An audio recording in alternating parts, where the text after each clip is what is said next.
In a ward at Shifa, Gaza's largest hospital, child therapist Rabia Hamouda is trying to elicit some sort of response from two small brothers, Omar and Mohammed, aged 3 and 18 months, hoping for at least some words or perhaps a smile.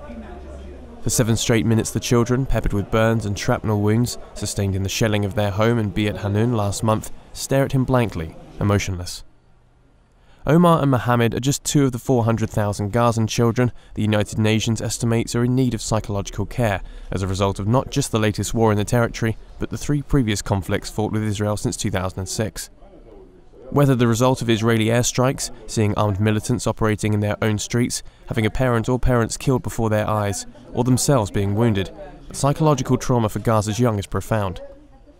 The symptoms range from nightmares, bedwetting and behavioural regression to more scarring mental anxiety and an inability to process or verbalise experiences.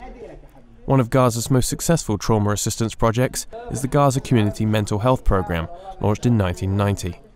Hassan Ziada, a psychologist with the programme, describes the latest conflict as the worst since 2006, with scores of Palestinians having lost multiple family members. Children, they are suffering from sleep disturbances. It's not easy for them to fall asleep, to go to sleep alone. A lot of them, they are start to suffer from nightmares, night terrors. They are clinging to their parents. They cannot stay without being all the time beside their parents. During this Israeli aggression, I lost 6 of my family members. My mother, 3 of my brothers, my sister-in-law, and 1 of my nephew. And it's not easy, and that the loss of your family members, and it's really a traumatic loss.